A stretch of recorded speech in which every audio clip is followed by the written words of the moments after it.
Rahasia di balik jas putih. Aku, Liana, menjalani pernikahan selama 10 tahun dengan Adrian, seorang pengusaha sukses yang selalu tampak setia dan penyayang. Kami memiliki seorang putri kecil yang menjadi alasan utama kebahagiaan kami. Namun, semua berubah ketika aku mulai merasakan ada sesuatu yang berbeda dalam sikapnya. Awal pernikahan yang penuh cinta. Aku masih ingat jelas hari pernikahan kami. Adrian menatapku dengan penuh cinta saat mengucapkan janji setianya di hadapan keluarga dan sahabat. Aku percaya bahwa bersamanya, aku akan menjalani kehidupan yang indah. Setelah menikah, hari-hari kami penuh kebahagiaan. Adrian selalu memastikan aku merasa dicintai. Dia tidak pernah lupa mengucapkan selamat pagi dan mencium keningku sebelum berangkat kerja. Kami tinggal di sebuah rumah sederhana, tetapi setiap sudutnya dipenuhi dengan kebahagiaan.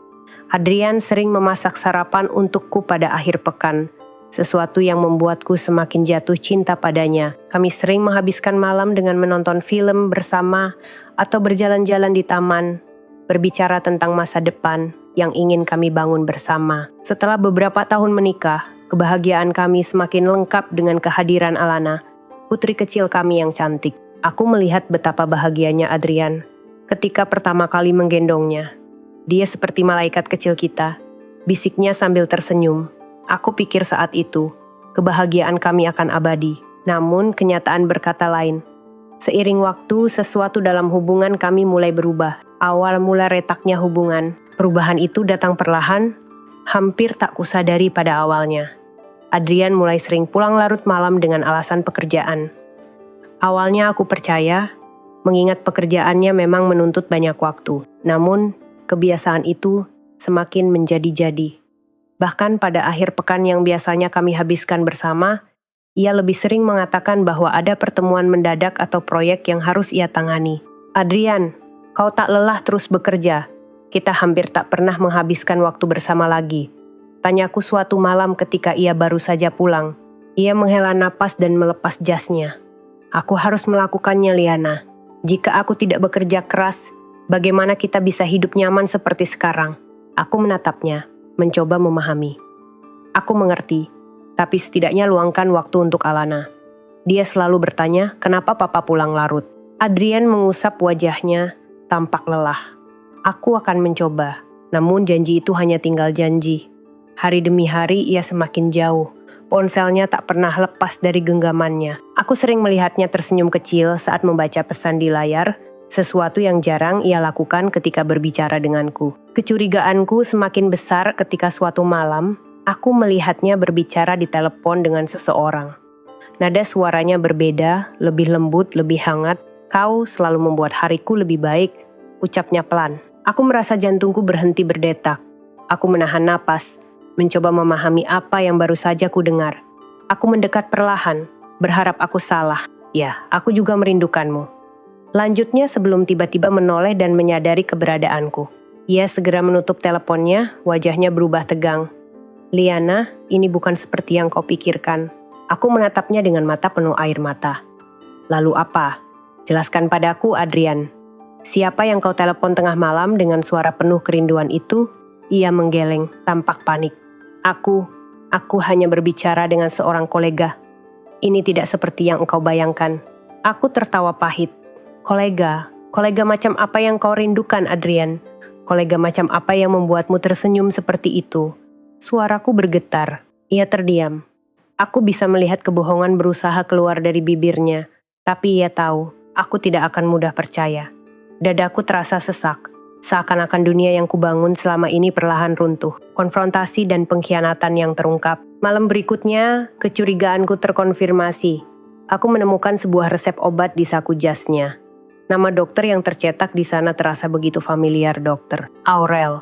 Seorang dokter spesialis di rumah sakit tempat Adrian sering memeriksakan kesehatannya.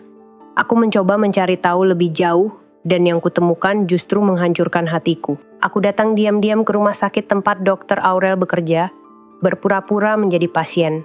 Aku memperhatikan interaksi mereka dari jauh. Ada tatapan yang berbeda di mata mereka, ada senyuman yang tersembunyi di balik profesionalisme seorang dokter dan pasien.